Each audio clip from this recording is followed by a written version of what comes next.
igual con el mismo entusiasmo de compartir con ustedes mi experiencia en del ejercicio de la profesión del derecho penal. Agradecido por la presentación al doctor Rafael, de la misma forma agradecido con el Colegio de Abogados que me permite ser parte de este ciclo de ponencias. Gracias por ello. En estos momentos tengo ciertos problemas con la cámara, pero creo que no sea esto impedimento para poder yo expresarles a ustedes mis experiencias en el desarrollo del ejercicio profesional. Entiendo que esto es un ciclo de ponencias y se me ha encomendado el auto de enjuiciamiento e inicio del juicio oral. Esto, jóvenes, si bien es cierto, parece un tema bastante conciso, sin embargo, considero resulta relevante tener conocimiento claro o recordar nosotros qué implica el auto de enjuiciamiento y qué pautas debemos tener para iniciar el juicio oral.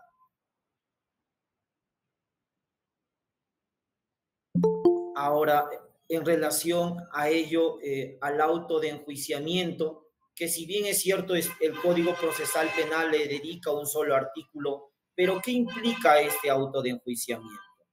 ¿Y qué cuestiones previas debemos tener en consideración para iniciar un juicio oral?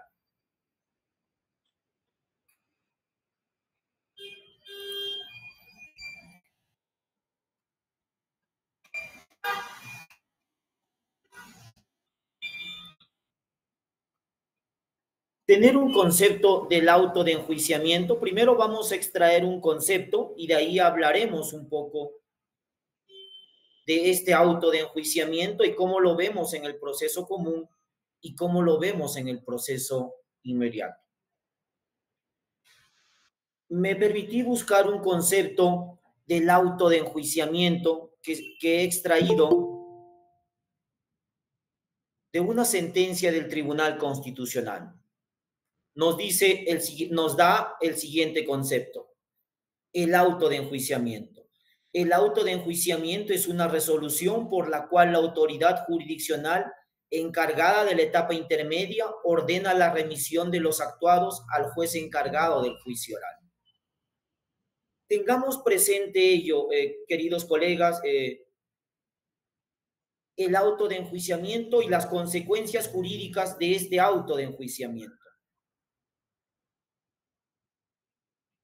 Primero nos dice el auto de enjuiciamiento, estimados colegas, que cierra la etapa intermedia. Cierra la etapa intermedia. Quiere decir en concreto que el juez de investigación preparatoria realizado la superación del control formal y del control sustancial, emite el auto de enjuiciamiento. Y es el último acto procesal en el cual interviene el juez de investigación preparatoria, después de realizar el control formal y después de realizar el control sustancial, emite este auto de enjuiciamiento. Y en palabras sencillas, ¿qué es, digamos, el control formal? Seguramente en las ponencias anteriores se ha desarrollado el control del aspecto formal y sustancial del requerimiento acusatorio. Únicamente a efecto de recordar, debemos tener presente que el juez de investigación preparatoria realiza un control formal y realiza un control sustancial de la acusación. ¿En qué consiste el control formal? El control formal consiste en que el juez debe observar que el requerimiento acusatorio cumpla con lo exigido en el numeral 1 del artículo 349 del Código Procesal Penal. Es decir, la acusación debe estar debidamente motivada en relación a la identificación de las partes, una imputación concreta, elementos de convicción, grado de participación, ley penal, una pretensión de pena y una pretensión civil. Superado este control formal, debe también superarse el control sustancial. ¿Y qué implicará el control sustancial? El control sustancial implica que el juez de investigación preparatoria advierta que el requerimiento acusatorio tiene el nivel de sospecha suficiente. Solo se puede superar el control sustancial si es que la acusación tiene el nivel de sospecha suficiente. La sentencia plenaria casatoria, ustedes tienen conocimiento de esto, 1 del 2017, ha establecido niveles de sospecha. Para aperturar diligencias preliminares, tenemos la sospecha simple. Para formalizar investigación preparatoria, la sospecha reveladora. Para superar la etapa intermedia, sospecha suficiente. Y para dar prisión preventiva, sospecha fuerte, grave o vehemente. Para condenar, se requiere certeza probatoria. Entonces, volviendo a nuestro tema, el auto de enjuiciamiento. El auto de enjuiciamiento, a efecto de ser emitido conforme el artículo 353 del Código Procesal Penal, exige que el juez de investigación preparatoria haya superado el control formal, es decir, haya superado la acusación, el cumplimiento de lo exigido en el numeral 1 del artículo 349 del Código Procesal Penal y haya superado también el control sustancial, que el juez de investigación preparatoria haya advertido que existe sospecha suficiente de ese requerimiento acusatorio. Solo superado este control formal y sustancial se podrá emitir el auto de enjuiciamiento. Si nosotros observamos el artículo 353 del Código Procesal Penal, que regula el auto de enjuiciamiento o establece qué requisitos debe tener el auto de enjuiciamiento, debemos tener en consideración, primero, que por regla el auto de enjuiciamiento resulta siendo irrecurrible. Por regla, el auto de enjuiciamiento resulta siendo una resolución sobre el cual no procede recurso alguno. Sin embargo, como es de su conocimiento, se ha modificado este artículo en relación a que resulta siendo recurrible el auto de enjuiciamiento cuando existe ausencia de imputación necesaria. Es el único supuesto en que el auto de enjuiciamiento puede ser materia de recurso de apelación, cuando existe ausencia de imputación necesaria. Presente, por favor, ello. Auto de enjuiciamiento pone fin a la intervención del juez de investigación preparatoria en la etapa intermedia y el auto de enjuiciamiento resulta siendo una resolución irrecurrible, que implica de que el juez de investigación preparatoria deberá remitir los actuados al juez de juzgamiento, pudiendo ser el juez penal unipersonal o el juzgado colegiado, dependiendo de la gravedad del tipo penal, ¿sí? Ya es de conocimiento que tipos penales en su extremo mínimo superior a 6, pues irán al juzgado colegiado, y los tipos penales que tengan en su extremo mínimo inferior a 6 serán materia del juzgado penal unipersonal. Como se me ha exigido el tema del auto de enjuiciamiento, debo también hacer un comentario al auto de enjuiciamiento en el proceso inmediato. El artículo 353 regula el auto de enjuiciamiento en un proceso común. Sin embargo, debemos tener presente que el proceso especial inmediato también, en este también se emite un auto de enjuiciamiento. Este se emite por el juez penal unipersonal que realiza la audiencia de juicio inmediato, y en esta se emite el auto de enjuiciamiento, pero ya de manera acumulativa al auto de citación a juicio inmediato. Ello se encuentra previsto en el artículo 448, numeral 5 del Código Procesal Penal. El auto de enjuiciamiento se emite de manera acumulativa con el auto de citación a juicio oral. Tenemos presente ello, por favor. Quiero que tengamos claro este tema, y si hay alguna inquietud, me interrumpen. No hay observación por mi parte, sea de manera inmediata, cosa que puedo absolver de alguna manera o compartir sobre la pregunta de manera inmediata.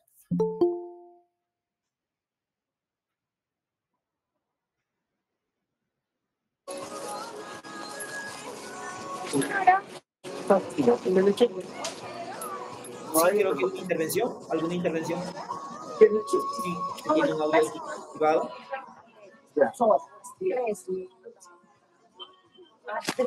Toma logrado. No, una cada uno, tres. Correcto. O sea, no creo que no, creo que un audio activado por ahí.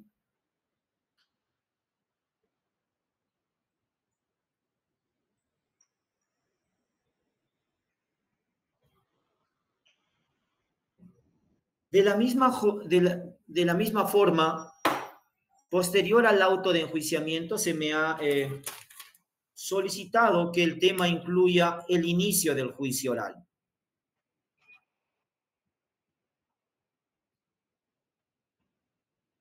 En relación a este tema, el inicio del juicio oral, no me resultó claro en sí cuál era la petición de el inicio del juicio oral. Si se refiere a las cuestiones preparatorias previas al inicio del juicio oral, debo entender ello, y es allí donde he dirigido mi intervención en relación al inicio del juicio oral. Sobre ello debo precisar lo siguiente. Primero, jóvenes, debemos tener en consideración de que emitido el auto de enjuiciamiento, el juez de investigación preparatoria remite los actuados al juez de juzgamiento. Creo que eso lo tenemos claro, estimados colegas y quizá también estudiantes.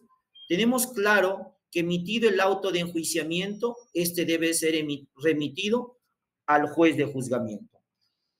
Aquí, en la práctica,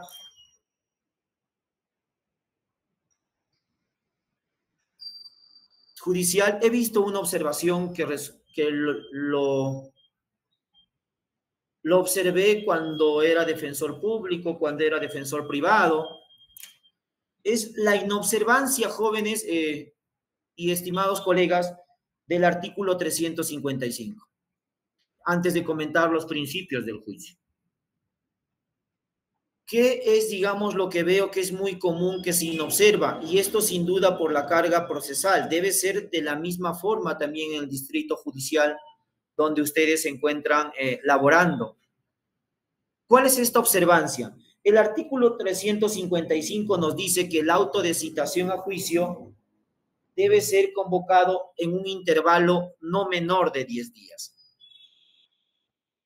Nos dice el artículo 355 que debe ser convocada la audiencia de juicio oral en un intervalo que no exceda de 10 días. Allí veo alguna observación porque a veces cuando los juzgados tienen imputados privados de su libertad, dan una celeridad a efecto de poder concluir el juicio oral antes de que se venza la medida coercitiva de este imputado. Sin embargo, debemos tener en consideración de que el artículo 355 establece que debe convocarse audiencia de juicio en un plazo que no exceda de 10 días. ¿Esto por qué? Porque tiene que garantizarse la posibilidad que el imputado y su defensa puedan prepararse para el inicio del juicio oral. Ello debemos tenerlo presente. He visto, digamos, que a veces no se respeta ello. Se convoca a veces audiencias de juicio oral de manera muy célere a efecto de poder obtener una sentencia, sea este absolutorio de condena, antes de que venza la medida coercitiva de prisión preventiva. Eso conlleva a que a veces se inobserve este plazo del artículo 355 del Código Procesal Penal.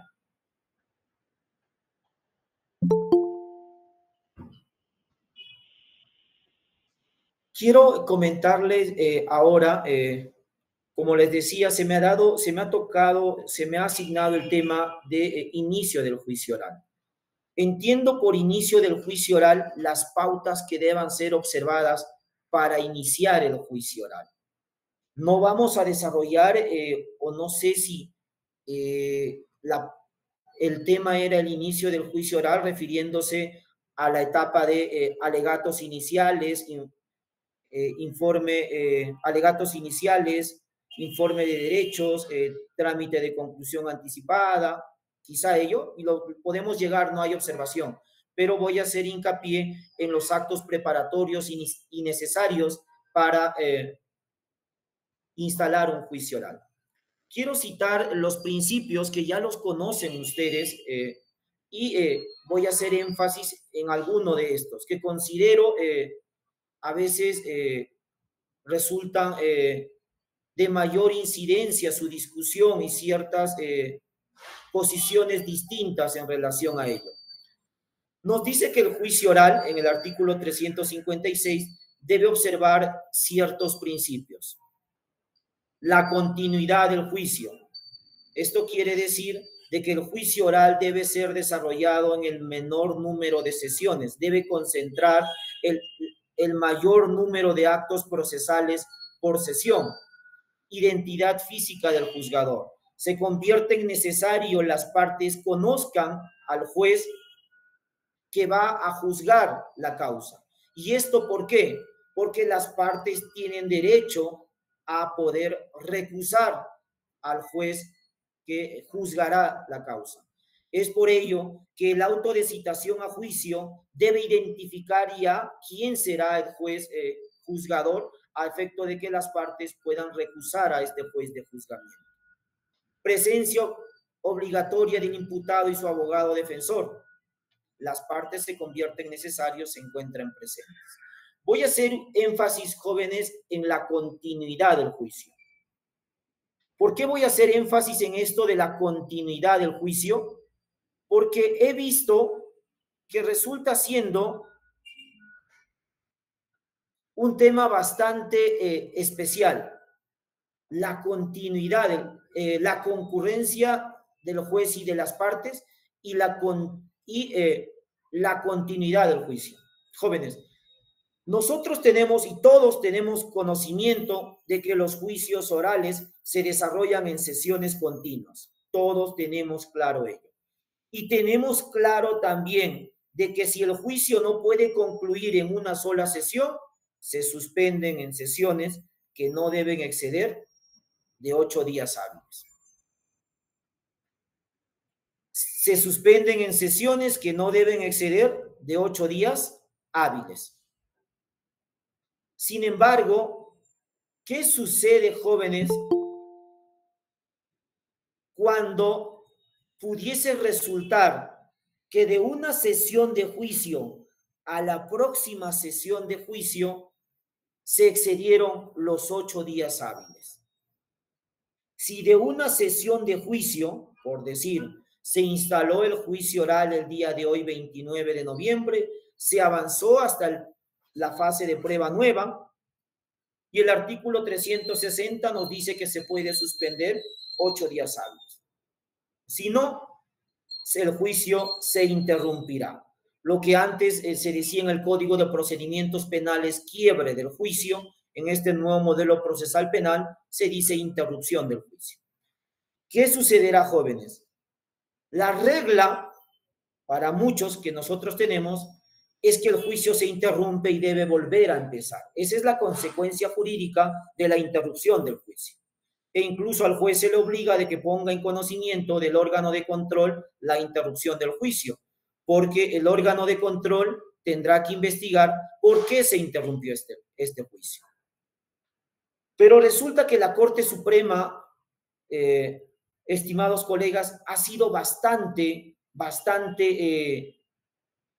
optimizadora de salvar el juicio. Cito, por ejemplo, aquí 4 pronunciamientos de la Corte Suprema en los cuales ha desarrollado el principio de proporcionalidad a efecto de evitar la interrupción del juicio. e incluso en la casación 2872-2022 San Martín sucedió de que el juez de juzgamiento dijo: especialista, deme fecha para la continuación del juicio. Y la especialista le da fecha para la continuación del juicio, pero no le da el 8º día. Se confunde un feriado que no era feriado y le da el 9º día. Van al 9º día, desarrollan un delito de corrupción, desarrollan el juicio oral, continúan, y al final el juez emite una sentencia de condena. ¿Qué dice la defensa técnica del imputado? Dice: inobservancia del artículo 360 del Código Procesal Penal, pues en la sesión de fecha tal se suspendió el juicio y se continúa el 9º día. ¿Eso qué quiere decir? Quiere decir que se inobservó la legalidad procesal, y la legalidad procesal es un principio reconocido en el numeral 2 del artículo 1 del título preliminar del Código Procesal Penal. Estando a la inobservancia de la legalidad procesal, se inobserva una garantía constitucional. En consecuencia, inobservándose una garantía constitucional que está en el artículo 150, literal D del Código Procesal Penal, debe declararse nula la sentencia y retrotraerse el juicio hasta la etapa de reinicio en este caso. Miren que es algo, digamos que es algo que parece en teoría claro para nosotros. Se suspendió al 9º día, ya no. Entonces el juicio se interrumpió. ¿Cómo creen que resolvió la Corte Suprema en esta casación de San Martín? La Corte Suprema en esta casación de San Martín dijo lo siguiente: el artículo 360 del Código Procesal Penal no establece un supuesto de nulidad absoluta. Quiere decir que no toda inobservancia del juzgado, que se le pueda ir al 9º día incluso, tiene por consecuencia jurídica la nulidad del juicio.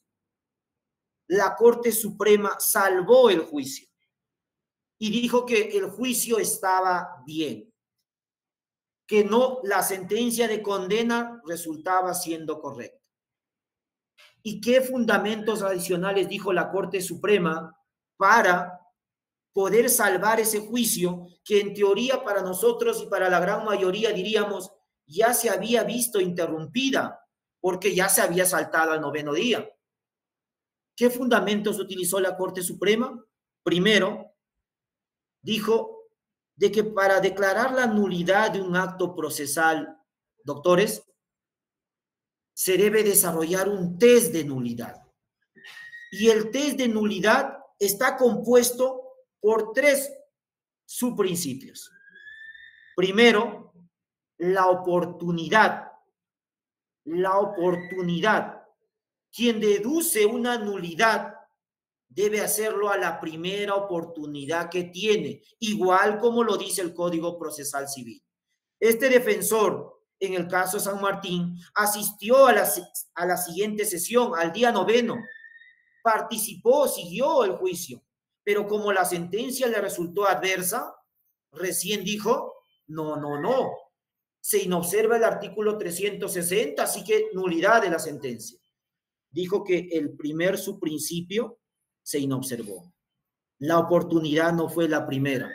Segundo requisito, doctores, no se olviden, hay muchos colegas aquí que trabajan con el tema de nulidades o deducen nulidades. Segundo requisito para declarar una nulidad.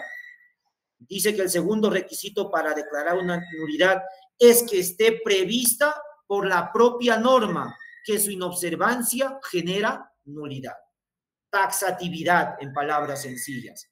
Debe estar taxativada, que si se incurre en esa conducta, será nulo el acto procesal.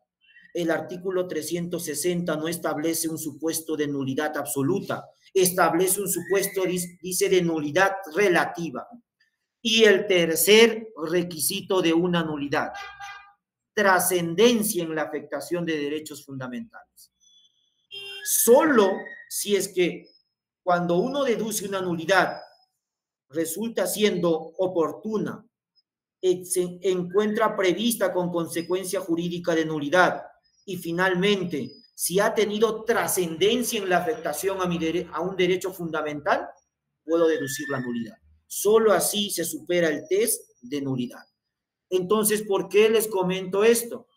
Porque quiero que sepan, digamos, o recuerden quienes ya tenían conocimiento de esto, de que si bien es cierto, es un principio que regula el juicio oral, la continuidad tiene también excepciones como las que le he dado.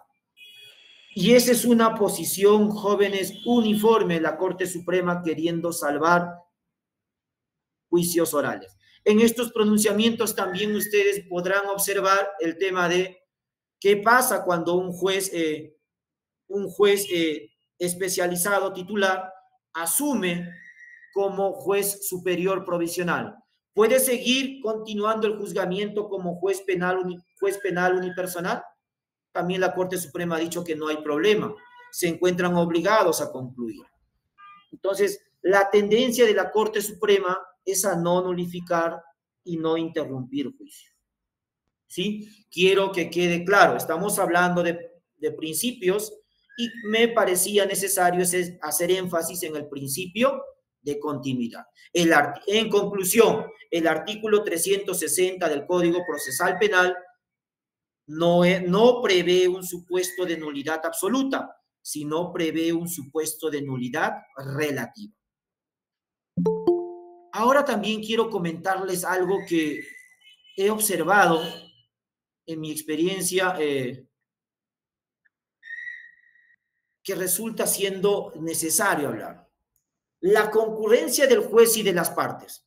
Tenemos claro, doctores, que para el juicio oral se requiere la presencia del juez, del imputado, perdón, del juez, del fiscal, del abogado defensor y también del imputado. Resulta siendo facultativa la presencia de la parte agraviada, el actor civil también. Si el actor civil no concurre a la primera sesión de juicio, ¿no?, se declara en abandono, de la misma forma cuando inasiste dos en todo el juicio oral. Pero he visto esto y he visto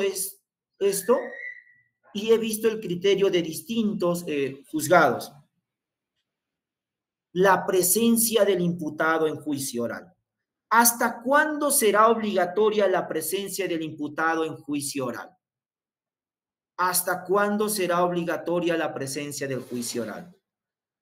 Algunos jueces tienen por criterio lo siguiente: superado el trámite de conclusión anticipada, ya no resulta siendo obligatoria la presencia del imputado en juicio oral.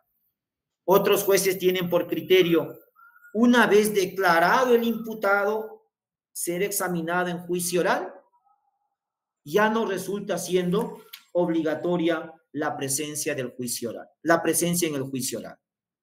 Y esto de alguna manera está en el Código Procesal Penal. Si nosotros, y sé que quizás algunos no están con su código, por eso me permito lecturar, el artículo 359, en su numeral 3, de manera literal, dice lo siguiente: el acusado no podrá alejarse de la audiencia sin permiso del juez. En caso de serle otorgado, el permiso será representado por su abogado defensor. El numeral 4 nos dice: si el acusado que ha prestado su declaración en el juicio o cuando le corresponde se acoja al derecho al silencio, deja de asistir a la audiencia, esto continuará sin su presencia y será representado por su abogado defensor. De alguna manera, el Código Procesal Penal sí nos dice hasta cuándo resulta siendo la presencia del imputado obligatoria en juicio oral. Pero no quedó claro para muchos. Y hay un pronunciamiento o dos pronunciamientos, pero para mí el que resulta siendo más claro es esta casación. Casación 330-2020 Tumbes, presencia del imputado en juicio. Y la otra casación también que desarrolla la presencia del imputado es la casación 3782-2023, Madre de Dios. La primera de manera concreta, ¿qué nos dice? ¿Hasta cuándo resulta siendo obligatoria la presencia del imputado en juicio? Nos dice, resulta siendo obligatoria la presencia del imputado, dos supuestos. En dos supuestos, cuando alguno de estos dos supuestos ya acontece, ya no resulta siendo obligatoria la presencia del imputado en juicio.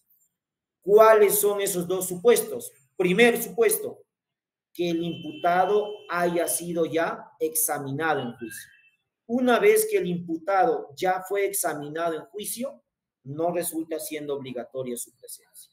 Segundo supuesto, cuando el imputado expresó su deseo de no declarar en juicio. No declararé en juicio.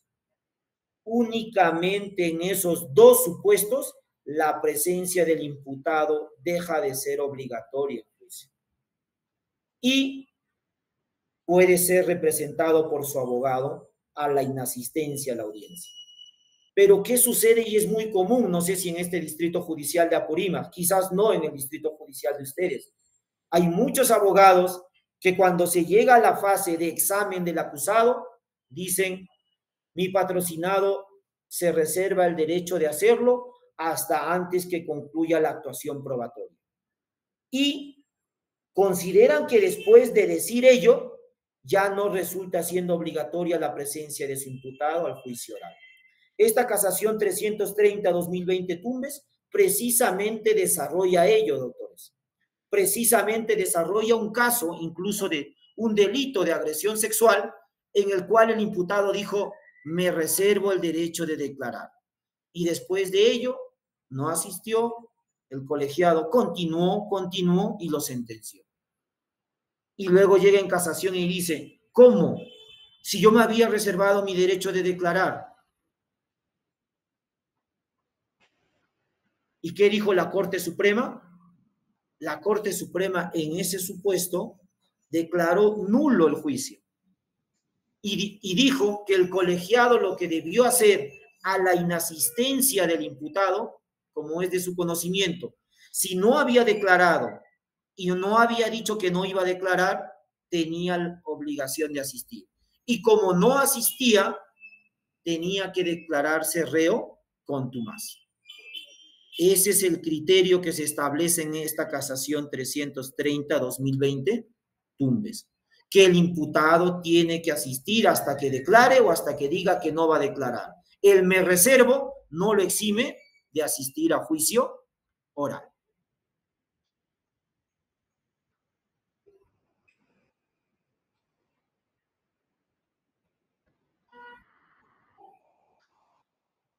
Jóvenes, esta casación es bastante reciente.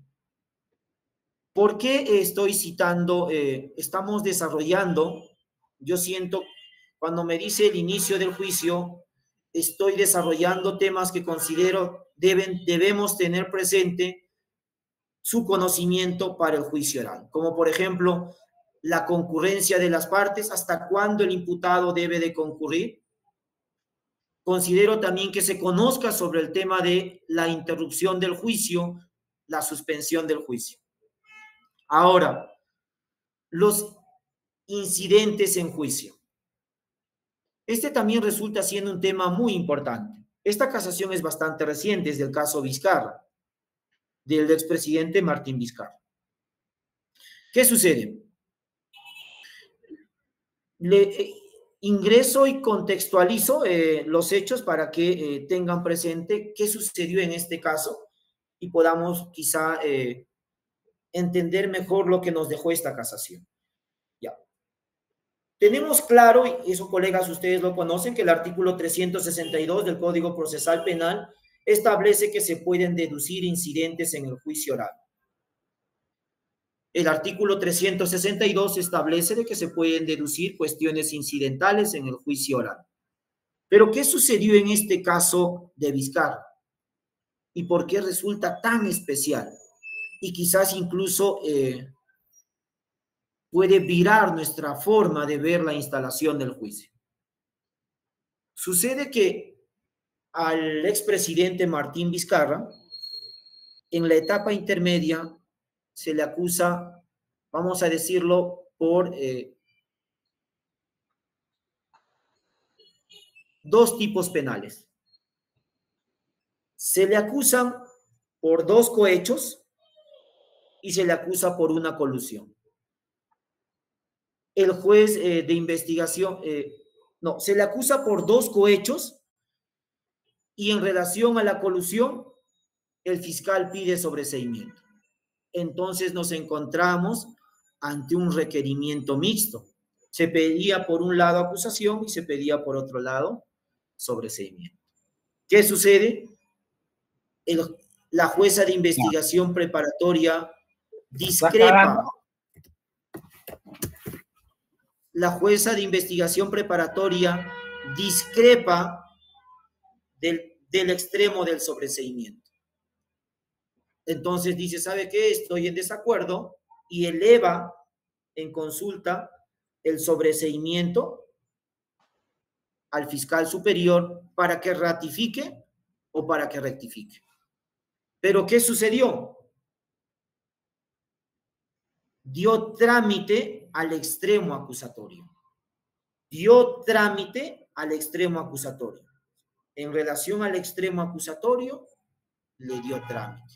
Continuó. Aquí en nuestro distrito judicial, usualmente el juez de investigación preparatoria, cuando acontece algo similar, es decir, hay acusación y hay sobreseimiento, y discrepa del sobreseimiento y lo eleva en consulta, el juez de investigación preparatoria o los jueces de investigación preparatoria en Apurímac no avanzan la acusación hasta que, ¿no?, tener respuesta del fiscal superior si se ratifica o rectifica. Si se ratifica, pues continúa con los tipos penales sobre los que hay acusación. Si rectifica, espera que se acuse, que otro fiscal acuse, y espera que se junten y le dan un trámite, ¿no?, único, digamos, a las dos acusaciones ahora. Quisiera oírlo, digamos, al finalizar mi intervención, ¿cómo es en su distrito judicial? ¿Cómo resuelven los jueces de investigación preparatoria? Lo cierto es que en el caso Vizcarra, acusación, sobreseimiento. Sobreseimiento discrepó, la jueza lo devolvió, pero siguió avanzando con la acusación. Siguió avanzando con la acusación. Y el fiscal dijo, no, también hay que acusar por pero el otro llegó a juicio. Y ahí sucede el incidente. ¿Qué dice el abogado del expresidente Martín Vizcarra? Dice, oye, creo que por principio de concentración de actos procesales debemos esperar la otra acusación. No podemos instalar el juicio oral, porque vamos a instalar en relación a cohecho y nos va a llegar después en relación a colusión. No podemos instalar el juicio oral. Y deduce una cuestión incidental. Y deduce una cuestión incidental en el acto de audiencia. ¿Cuál es esa cuestión incidental?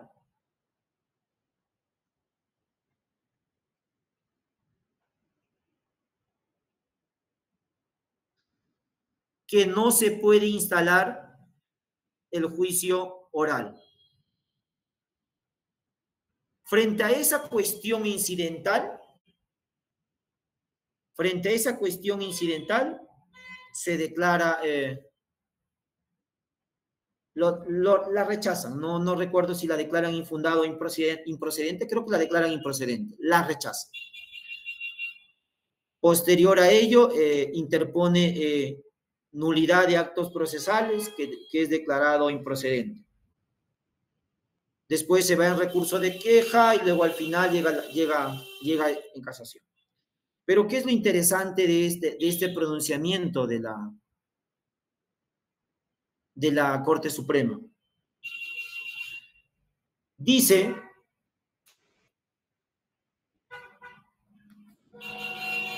la defensa, el incidente se ha deducido previo a la instalación del juicio.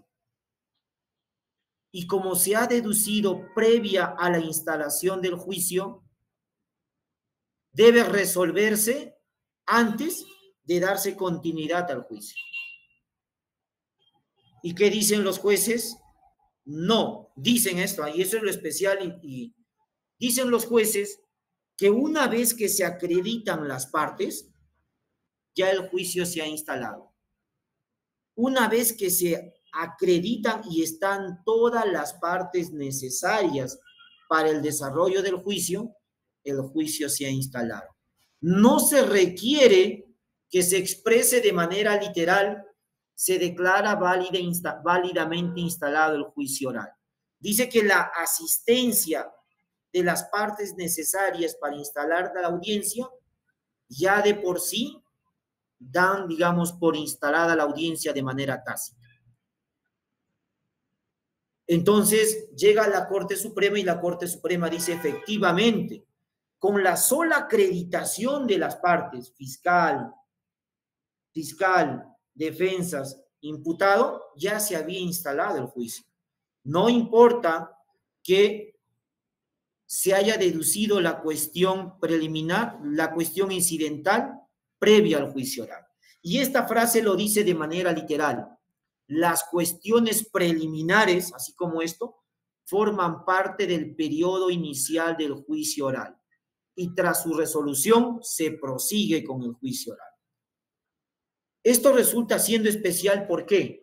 Porque nosotros, si recordamos nuestras asistencias a juicio oral,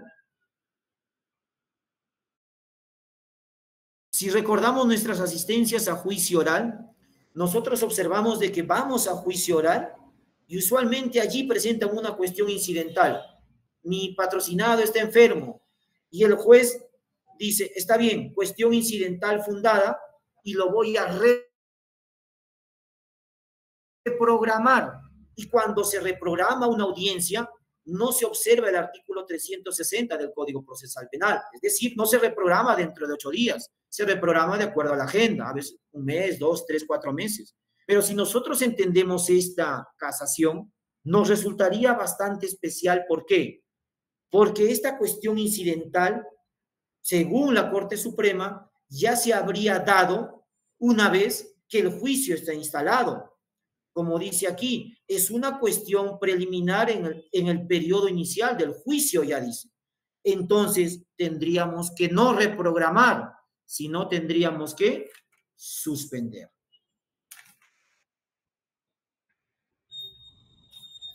Estos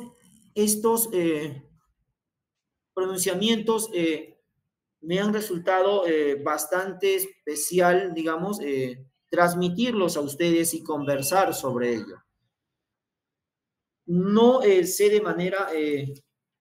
de manera concreta si es que implica también, pero voy a tocar quizás una pausa más, pero no un punto más, un par de puntos más, no sé si implicaba ello mi tema. Inicio del juicio.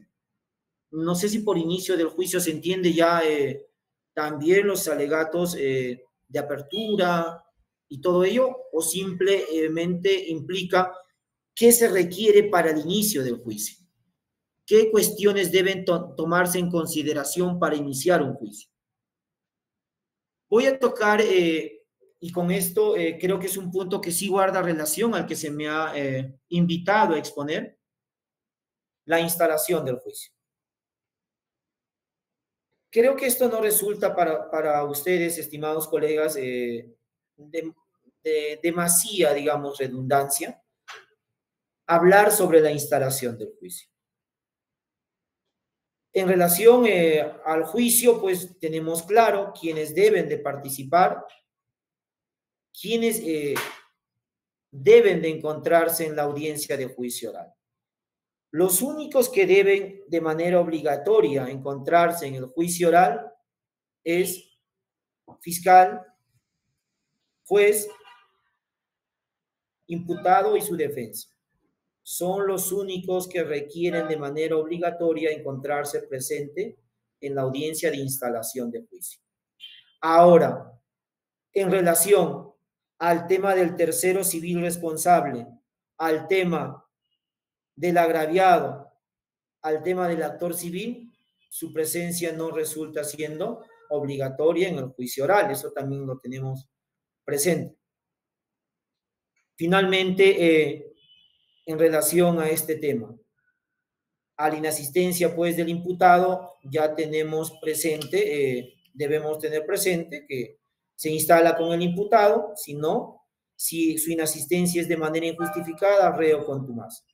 Si existe pluralidad de imputados, se instala en relación a los imputados asistentes y de la misma forma, en relación al reo contumaz, debe designarse un defensor público. Eso también es algo que debemos tener presente. Y también está en esa casación 330-2020 Tumbes. El tema de el imputado declarado reo contumaz debe tener un abogado defensor durante el desarrollo del juicio. ¿Por qué? Porque se puede absolver al reo contumaz. El reo contumaz puede ser absuelto en el juicio oral, pero obviamente no puede ser condenado el reo contumaz.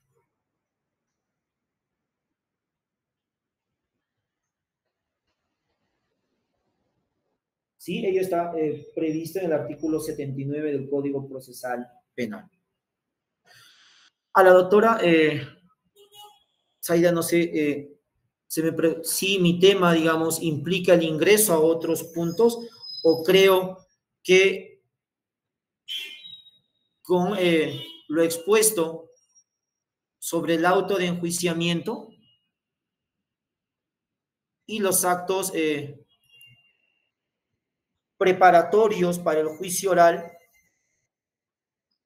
habríamos concluido este tema. Como ideas finales de mi intervención, quisiera concluir a modo de un resumen, por favor. Si es que no fui claro, las disculpas a cada uno de ustedes, estimados colegas. Quiero que tengan presente, sin embargo, lo siguiente. Sobre el auto de enjuiciamiento, lo decíamos, el auto de enjuiciamiento es una resolución que implica que el juez de investigación preparatoria ya terminó su trabajo, vamos a decirlo así, ya realizó el control formal y sustancial y ahora emite esa resolución que implica que se ingresa a la etapa de juicio oral. Es una resolución que tiene carácter de irrecurrible. No se puede, cuando se dice irrecurrible, es que no procede recurso alguno.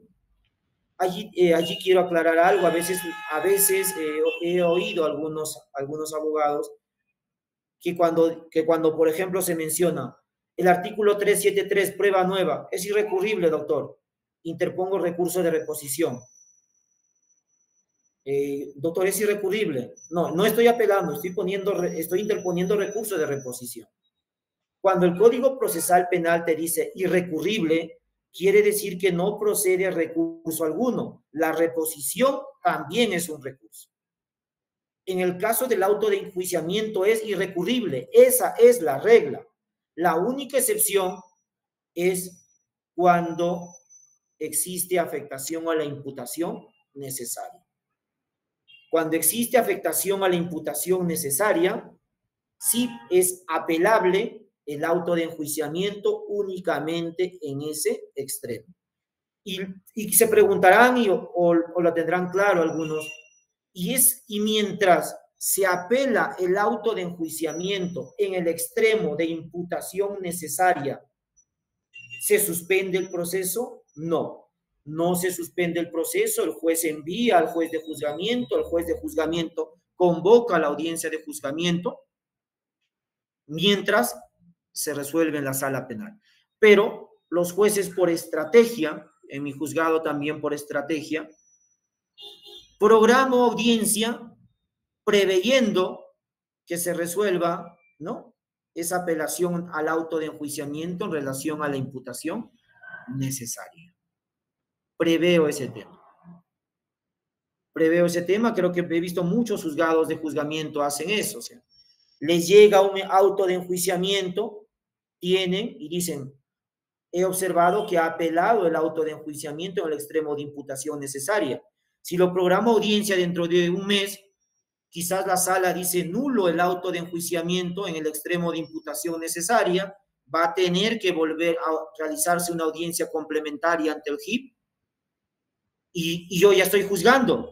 Entonces, prefiero programar una audiencia en 3 a 4 meses, algunos por la carga, medio año, un año, y en ese periodo, pues la sala ya decidió si declaró fundada la apelación en relación a la apelación sobre imputación necesaria, o también si decidió declarando fundada, se realizó la audiencia complementaria, me envían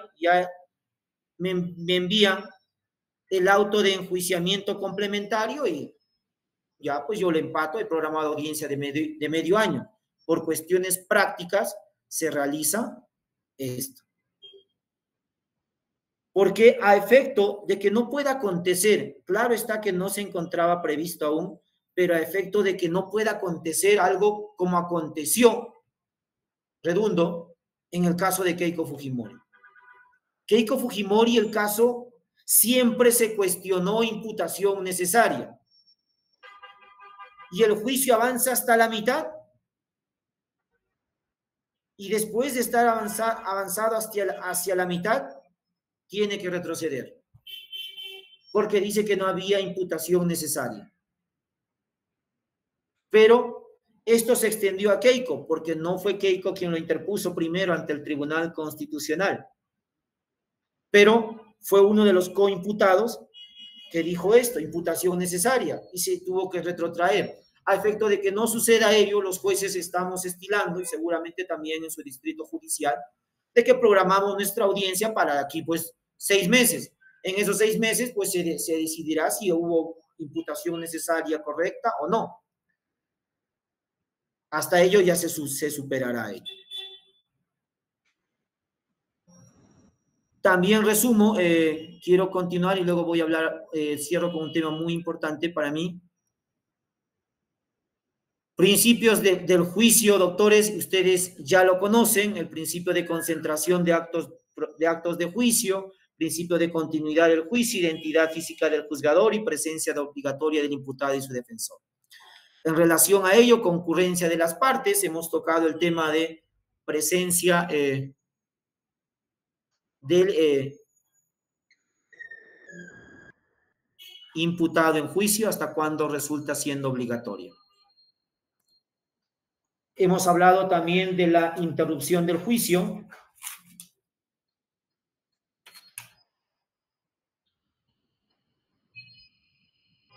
Y finalmente hemos hablado de las cuestiones incidentales. Voy a finalizar con este tema que considero muy importante, sobre la cual no advierto uniformidad también. Y quisiera oírlos también, seguramente si es que tienen participaciones sobre este punto. Voy a oírlos. Voy a compartir pantalla un artículo para las personas que no se encuentran con su código, que guarda relación a nuestro tema.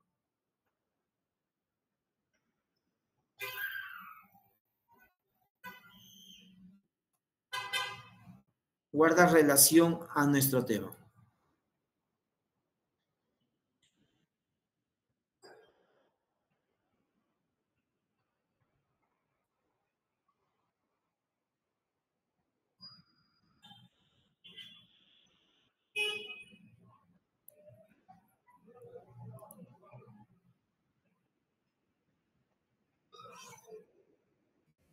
Esta no.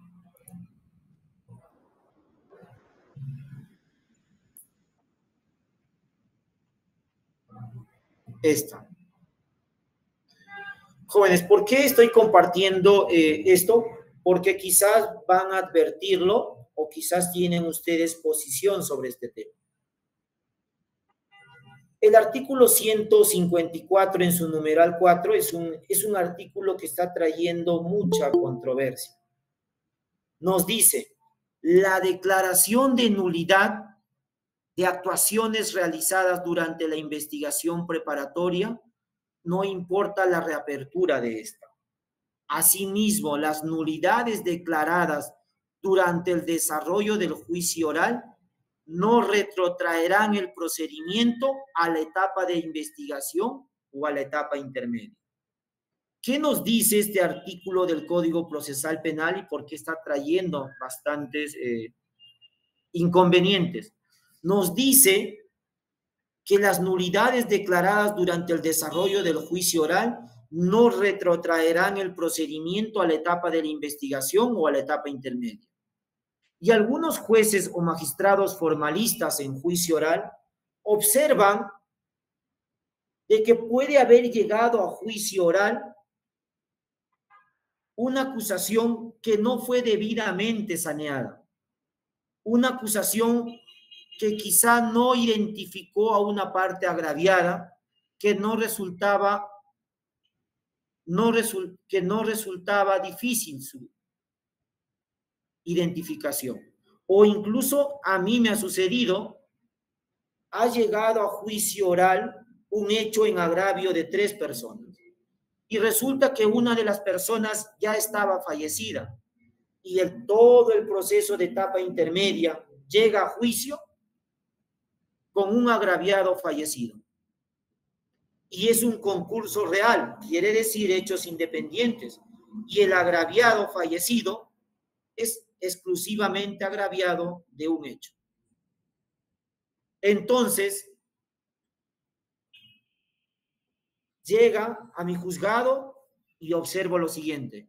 Y digo, si yo continúo el juicio, puedo absolver al imputado en relación a ese hecho de ese agraviado. Y si yo lo absuelvo, ¿quién me apela? Si Ministerio Público no quiere apelar, ¿quién va a apelar en relación a ese agraviado, ¿no?, que ya se encuentra muerto? O si el fiscal retira la acusación, porque puede hacerlo en sus alegatos de cierre, y la parte agraviada puede oponerse, ¿quién se va a oponer en relación a ese agraviado si está muerto? Pero este agraviado había estado muerto hace 2, 3 años. No debió pasar la etapa intermedia.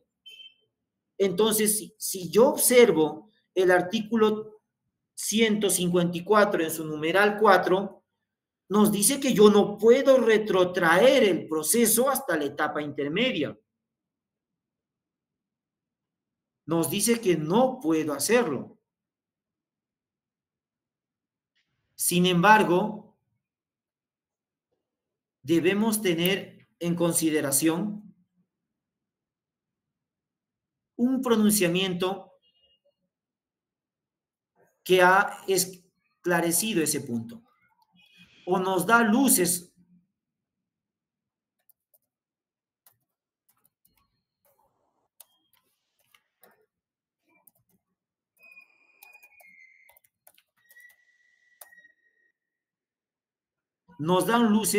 y nos dicen que sí podemos hacerlo. Y es este pronunciamiento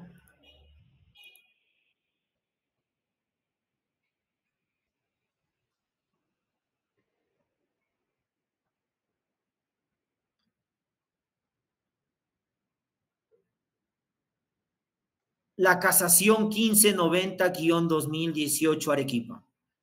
En esta nos reconoce que los jueces tenemos una potestad nulificante, que incluso esa potestad nulificante nos conlleva a nulificar actuaciones hasta etapas previas. Es decir, sí podemos, cuando debemos, nulificar incluso o retrotraer el proceso hasta etapas previas.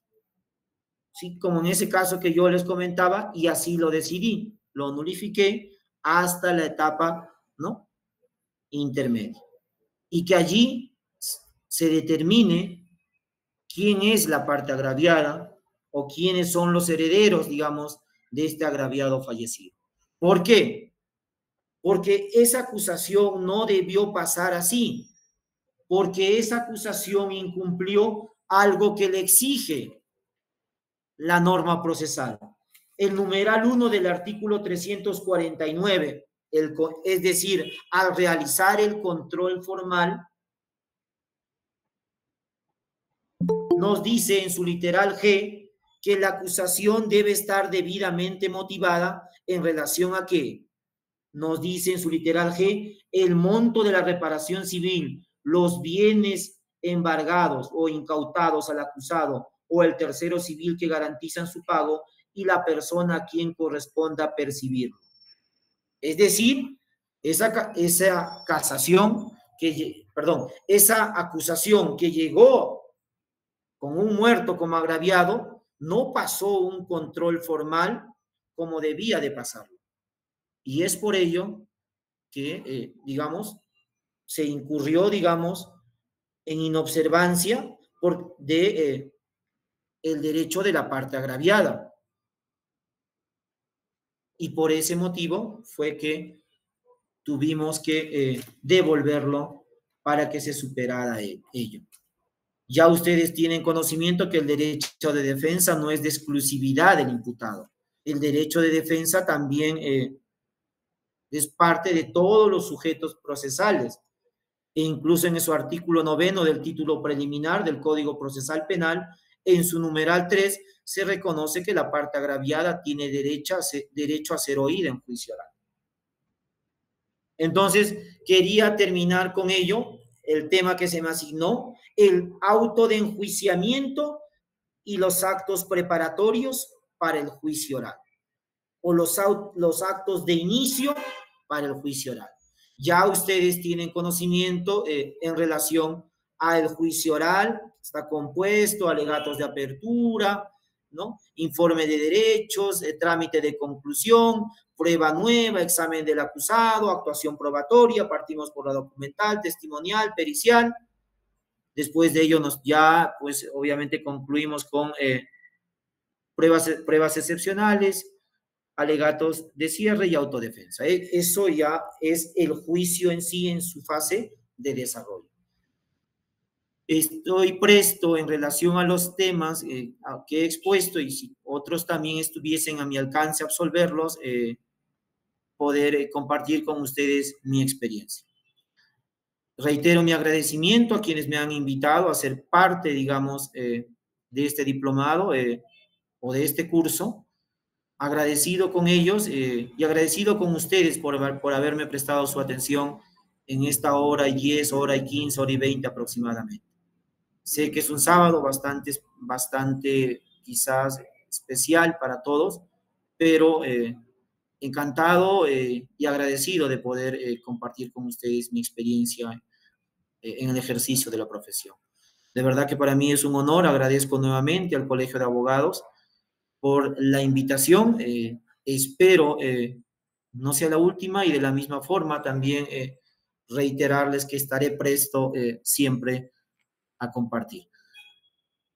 Muy agradecido, si es que tienen alguna observación, alguna pregunta, alguna inquietud o alguna posición, estoy presto a oírlos. Agradecido.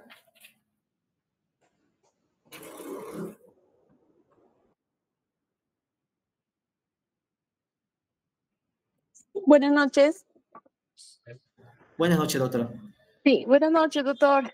Con los compañeros también, gracias por su exposición, por la respuesta también que me vaya a dar. Doctor, me queda una duda respecto a las incidencias que se plantean en el inicio de juicio oral. No sé si he entendido, no he comprendido bien. Justo usted no hacía mención del caso del doctor Vizcarra, del expresidente. ¿Se entiende, doctor, que las incidencias que se vayan a pedir deben de ser expuestas antes de la acreditación? Lo correcto es antes de la acreditación de las partes, porque, por ejemplo, aquí en el Distrito Judicial de Ancash, todos nos acreditan, ¿no? Terminan de acreditarse los sujetos procesales y posterior pregunta el juez, ¿no? ¿Alguna incidencia para instalar el juicio? Dice. Entonces, esa es mi duda. Correcto. En relación a las incidencias en juicio, gracias, doctora. En relación a las incidencias en juicio, creo que el análisis implica, por primero, determinar los incidentes. ¿Pueden deducirse previa a la instalación del juicio o pueden deducirse únicamente ya instalado el juicio oral? Si nosotros observamos el artículo 362, nos dice de manera literal lo siguiente: los incidentes promovidos en el transcurso de la audiencia serán tratados en un solo acto y se resolverán inmediatamente. ¿Qué nos dice este artículo 362 en su numeral 1? Que los incidentes se promueven durante el juicio. Pero ¿qué sucede? Esa es la posición que de alguna manera la Corte Suprema en esta casación del expresidente ha ratificado. Una vez acreditadas las partes,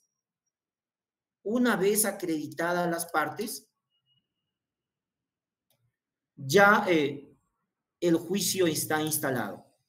Eso es lo que nos dice. Una vez ya instalado, una vez acreditadas las partes, el juicio ya está instalado. Entonces, esa cuestión incidental que se está deduciendo ya es parte del juicio oral y lo denomina que es una cuestión preliminar que forma parte del periodo inicial del juicio oral. Es decir, el juicio oral ya se inició. Y entonces, si el juicio oral ya se inició, nos dice esta casación, debemos observar el artículo 360 del Código Procesal Penal. Sin embargo, los jueces en la práctica, y seguramente en su distrito judicial también, a veces, por cuestiones de celeridad procesal, permitimos que los incidentes, vamos a decirlo así, no sean parte del juicio oral. Consideramos que es una cuestión previa al juicio oral. Y ha existido casos en los cuales se dice: voy a deducir, señor juez, antes de la instalación del juicio, una cuestión incidental. Esta cuestión incidental que deduzco es que su judicatura declare prescrita la acción. Y estos son los fundamentos.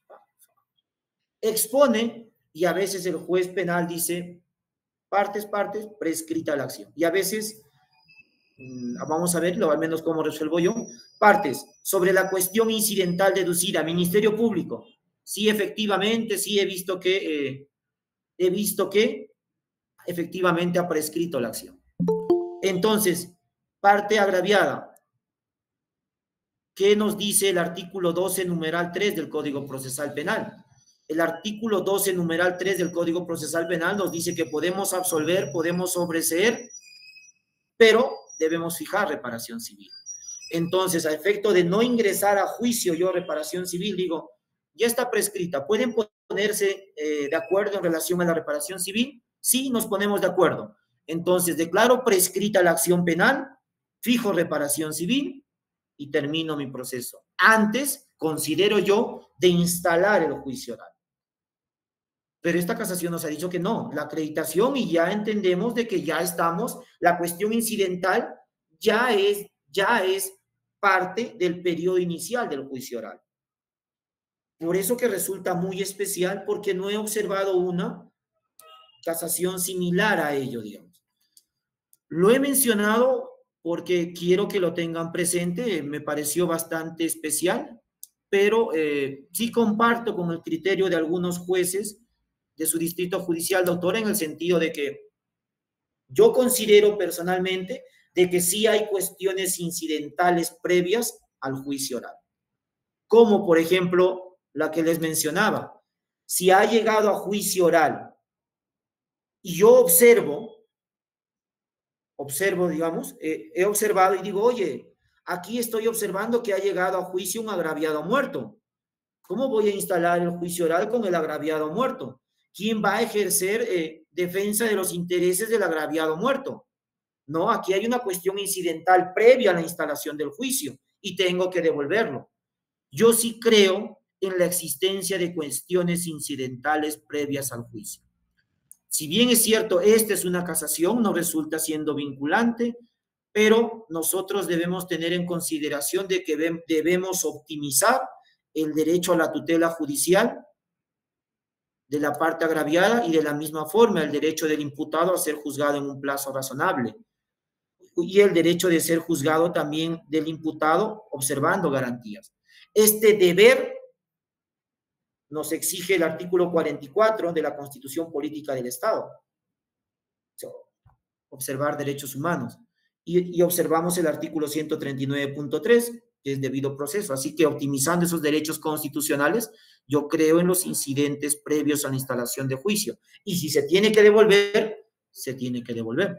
Pero en el caso de que les comentaba de Vizcarra, la Corte Suprema sí dijo, digamos, eso que está de manera literal en la diapositiva. ¿Sí?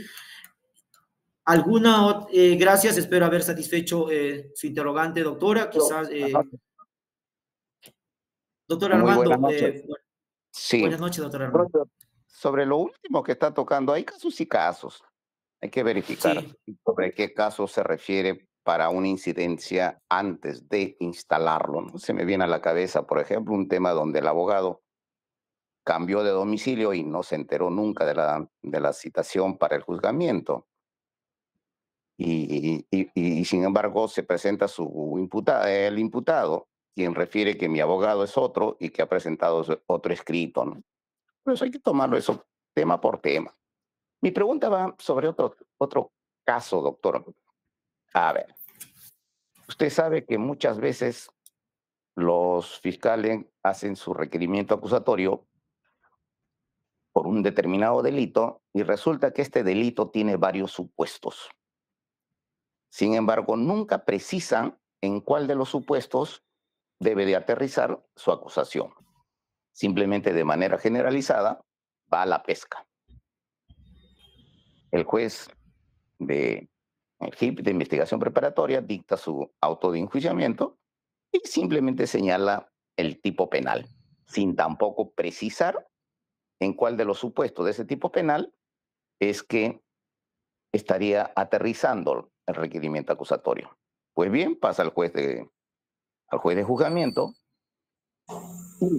Al momento de querer, y ahí tenemos ya el famoso etapa preclusoria, y al momento de querer citar su citación a juicio, se da cuenta de este tema.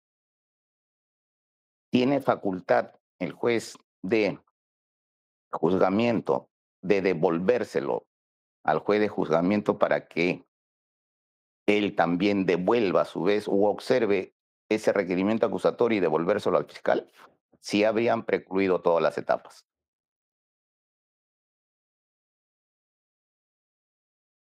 Gracias, doctor. Sí, voy a intervenir. En mi intervención voy a centrarme en dos puntos. El primer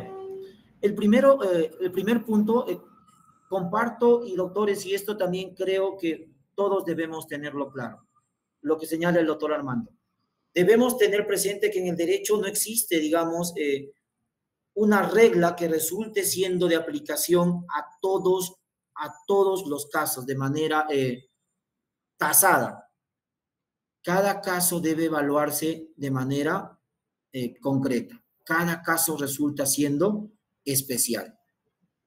Cada caso resulta siendo especial. Y el pronunciamiento de la misma forma debe resultar siendo especial. Eso no hay duda y debemos tenerlo claro siempre. Ahora, el doctor, y creo que la pregunta, en relación al segundo punto, la pregunta en esencia es ello. ¿Está llegando a juicio oral? A juicio oral un caso en el cual el juez de juzgamiento advierte ausencia de imputación necesaria. La imputación necesaria es un control que debe ser realizado por el juez de investigación preparatoria, como lo ha mencionado, porque el 341, numeral 1, te dice relación clara y precisa del hecho. Entonces, está llegando en concreto a juicio oral una acusación que no se encuentra debidamente motivada, ausente de imputación necesaria. Frente a ello, tenemos, y creo lo expusimos, tenemos dos posiciones. La posición formalista, la posición que señala el artículo 154, numeral 4 del Código Procesal Penal. La que expuse y compartí, que nos dice: las nulidades declaradas durante el desarrollo del juicio oral no retrotraerán el procedimiento a la etapa de investigación o la etapa intermedia. Este 154, numeral 4, pone un límite al juez de juzgamiento. ¿Qué te dice?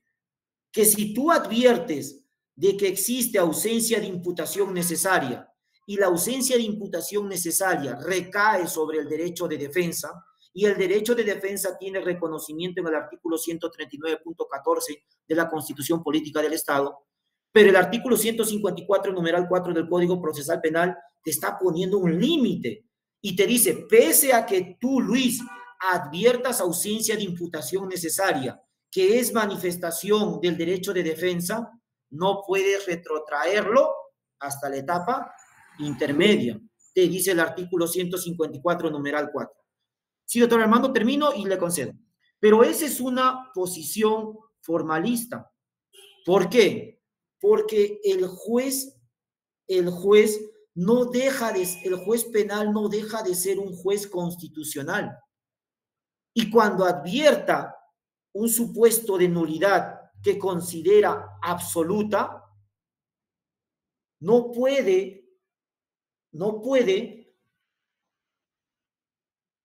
dejar de optimizar los derechos fundamentales.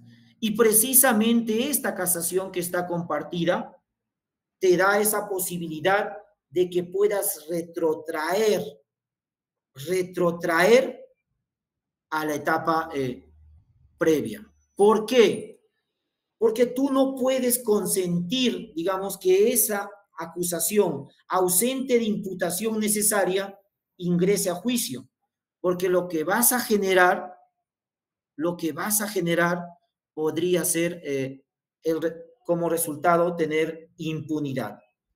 Y también tienes el derecho de optimizar tutela judicial efectiva de la parte agraviada. Ahí voy a resumir con esto, doctores. Voy a resumir con esto, y esto es lo que he visto en mi experiencia, digamos, de juez de investigación preparatoria, de juez penal. ¿Qué he visto en mi experiencia?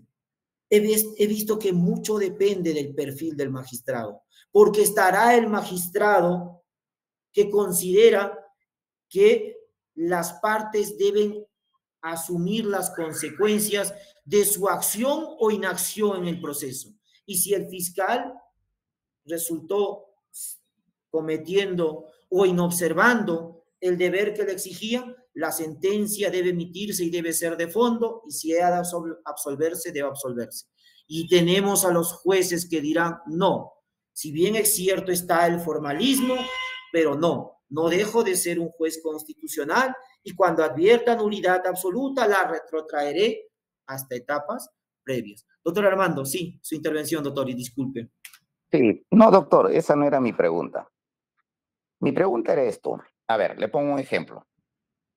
Tenemos el artículo 172 del Código Penal que trata el tema de violación de persona con incapacidad de dar su pleno consentimiento.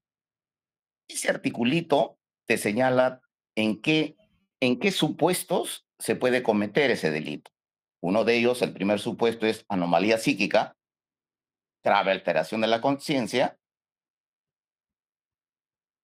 o incapacidad de resistir. Te habla 3 supuestos. Cuando se hace un requerimiento acusatorio, generalmente solo te ponen el artículo 172, así de cajón, sin precisarse en cuál de esos supuestos efectivamente aterriza esa acusación.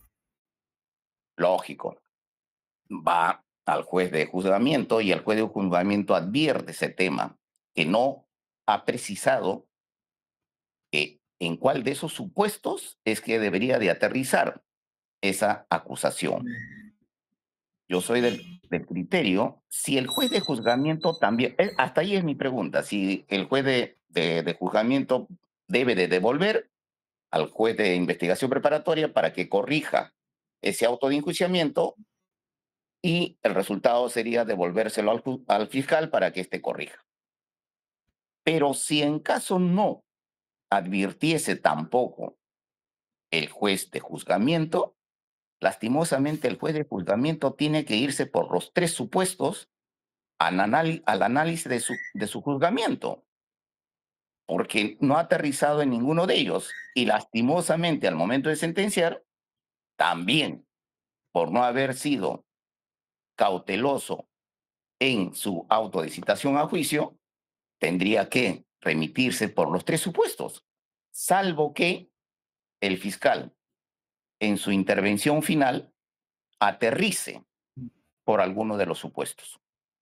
Pero mi pregunta inicial era, doctor, solamente del tema de que el juez de juzgamiento advierte en la audiencia a citación a juicio, advierte ese tema de que el requerimiento no tiene un buen aterrizaje en cualquiera de los supuestos. Debe de devolver al juez de investigación preparatoria. Esa es mi pregunta concreta, doctor. Gracias. Correcto, gracias. Me quedó claro, doctor Armando, y más, seré más breve al responder. Si es ese supuesto de que el juez de juzgamiento advierte que un fáctico no se encuentra debidamente subsumido en algunos de los supuestos del tipo penal, considero que no se debe de devolver. Debe continuar el juicio oral. ¿Por qué? Porque en el juicio oral, doctores, lo único que me permanece pétreo e inmutable es el fáctico. Si el fáctico resulta siendo, el fáctico es lo único inmutable, el fiscal puede, digamos, puede en su alegato de cierre desvincularse, el juez puede desvincularse, el fiscal puede realizar hasta correcciones materiales en el requerimiento acusatorio, puede hacer una acusación complementaria. Entonces, no hay, digamos, necesidad para mí de que el proceso, de que sea devuelto, digamos, porque es algo superable. Mientras el fáctico resulte siendo inmutable, la acusación complementaria resulta siendo una opción para el fiscal, porque en la acusación complementaria puede señalar que es otro tipo penal, otro supuesto. Entonces no hay problema, incluso hasta el juzgador si creyese que es otro tipo penal, hasta otro tipo penal. Entonces no veo, digamos, necesidad de que se tenga que devolver si es que el fáctico ya contiene y el juez advierte de que se encuentra subsumido en un tipo penal. Para mí, si es que el fáctico está claro que se subsume en un tipo penal, hasta si esté mal calificado, yo lo paso porque hay posibilidad de que el fiscal se corrija o de que yo me desvincule. Claro, cumpliendo los requisitos en cada uno, pero no hay problema. Entonces, en ese sentido, para mí no se devuelve, digamos, ¿sí? No lo devuelve. Que ingrese y ya pues se subsumirá de manera correcta, sea por el fiscal o sea por desvinculación, pero hasta desvinculación hay. Con más razón, pues digamos, si es que estamos hablando de 3 supuestos de un tipo penal. Doctor Armando, una otra intervención también, sí, veo levantada su mano. Ay, caramba. Sí, bueno, disculpe que estaba levantado, pero sí, doctor, ¿y en qué queda entonces el derecho de defensa que tienen los abogados?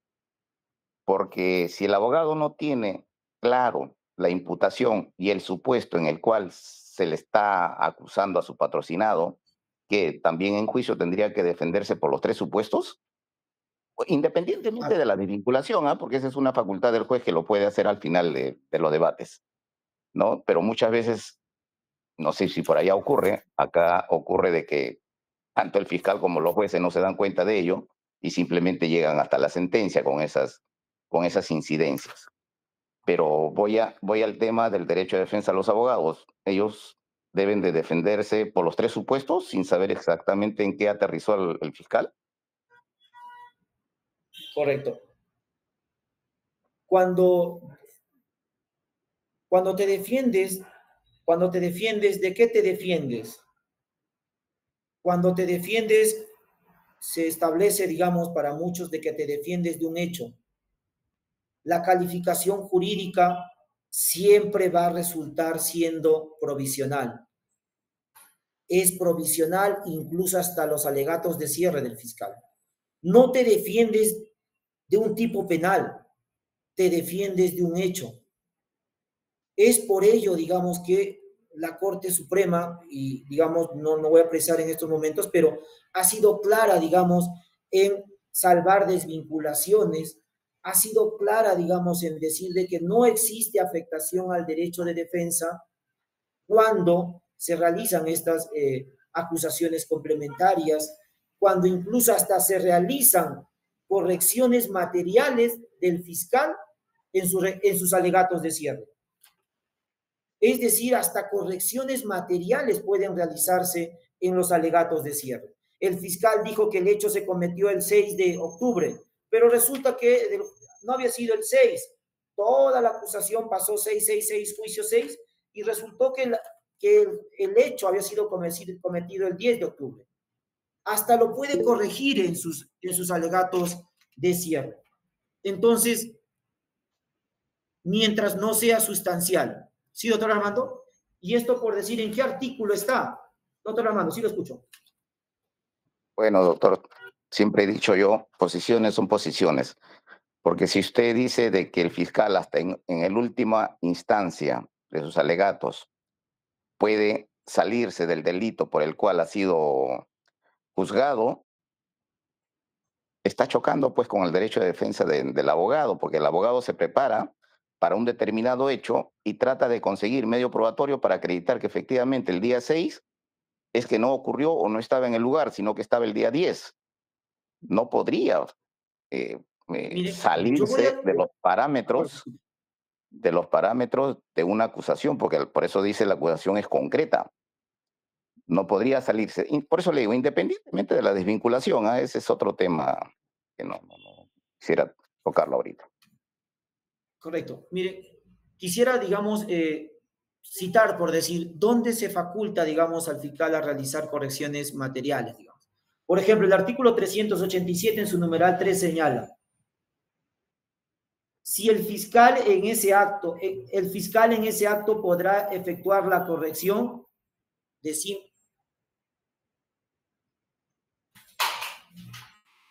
Disculpen, cargador.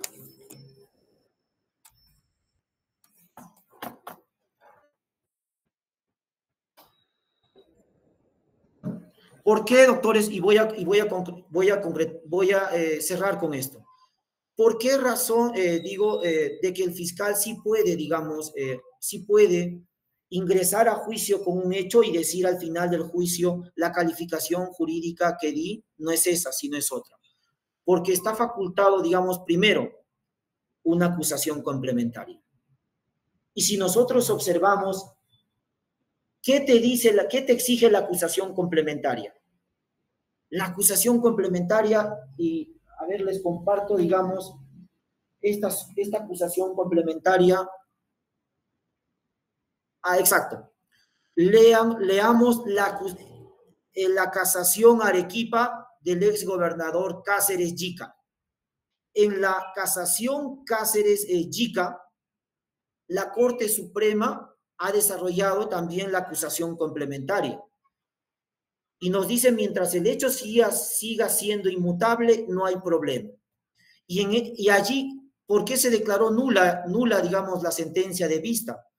Porque dice que aplicaron mal la acusación complementaria. La acusación complementaria está para tipificar de manera distinta una conducta.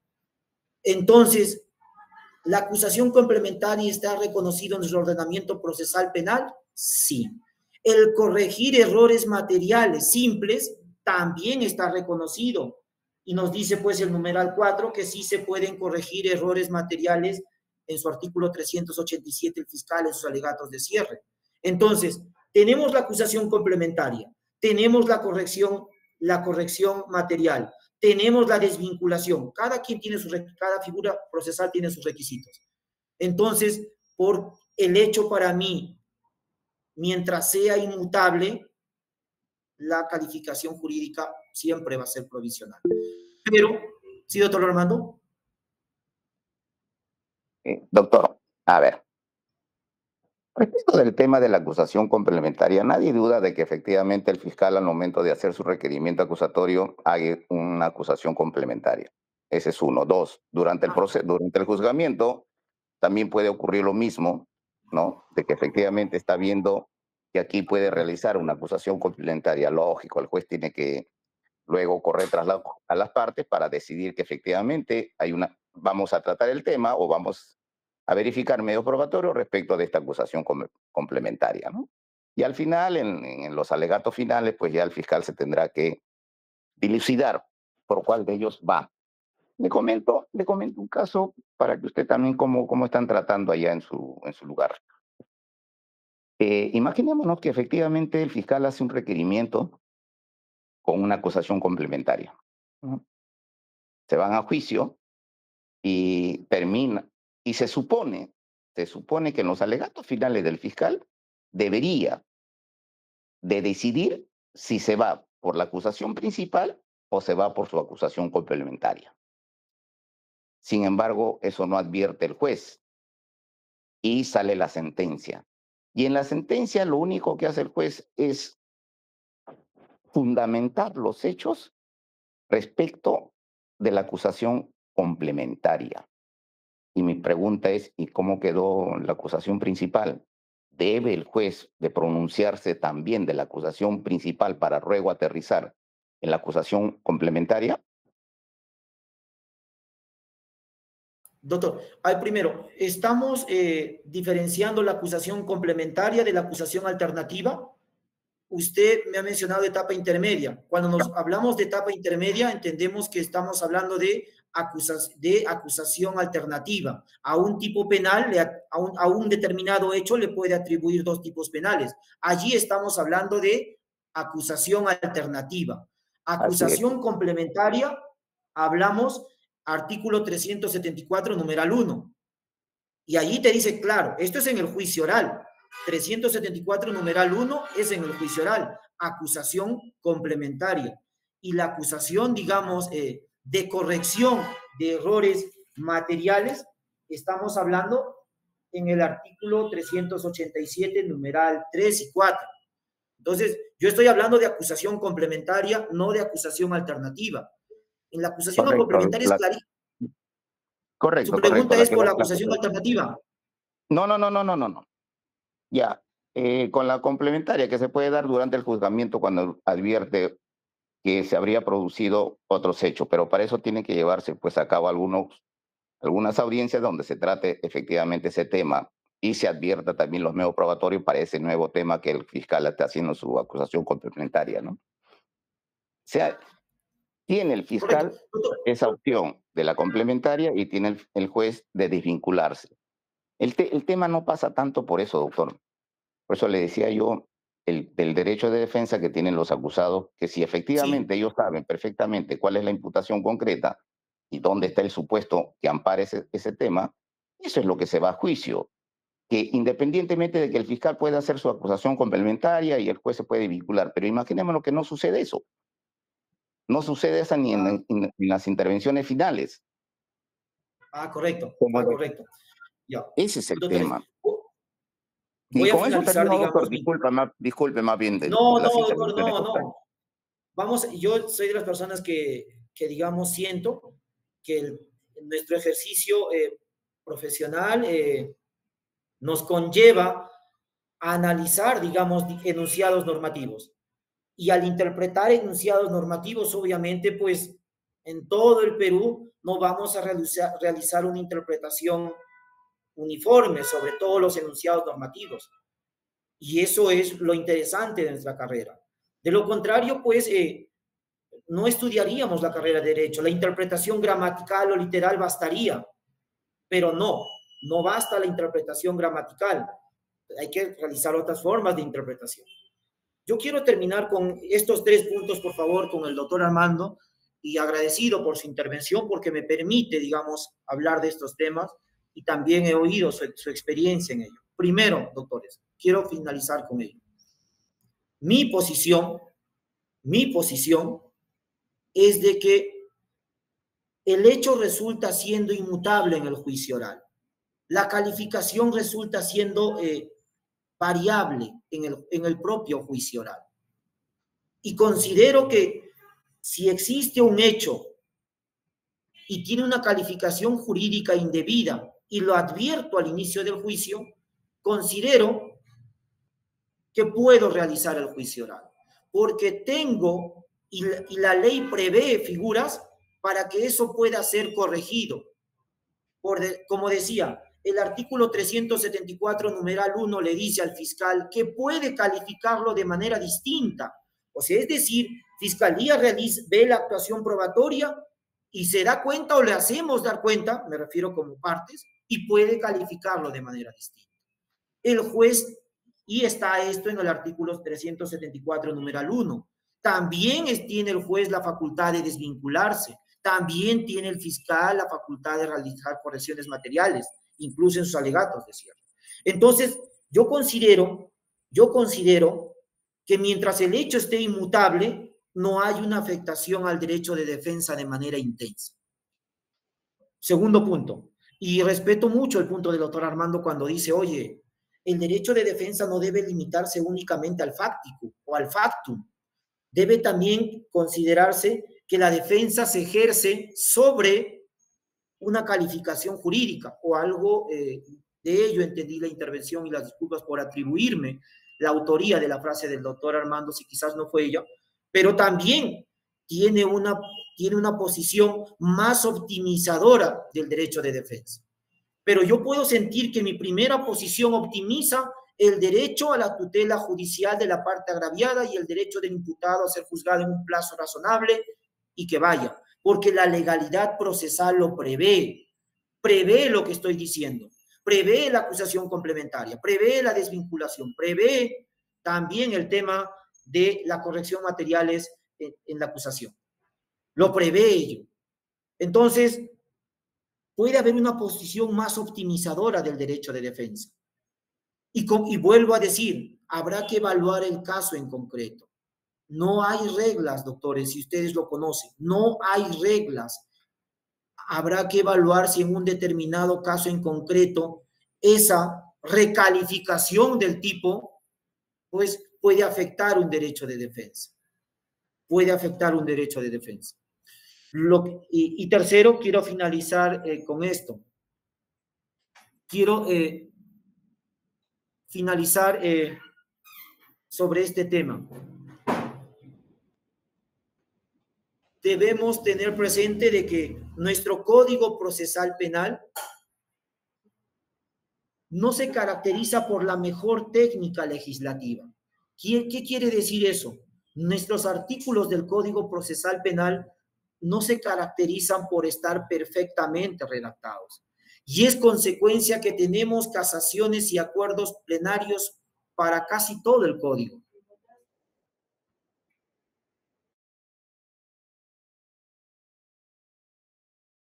Y es por ello que tenemos casaciones y acuerdos plenarios para casi todo el Código.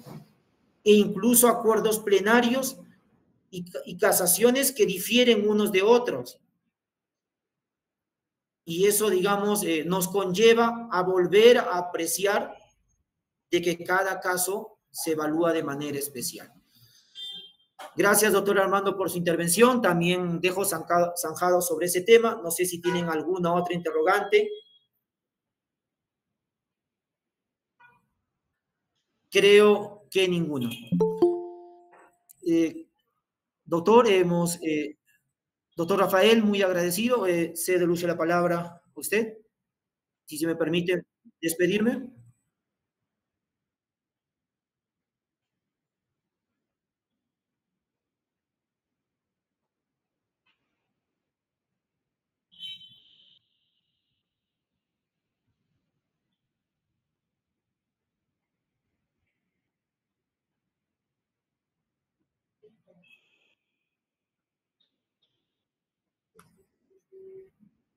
Las gracias a cada uno de ustedes, doctores. Los mejores deseos. Gracias. Muy agradecido con ustedes y con el Colegio de Abogados de Ancash. Muy agradecido.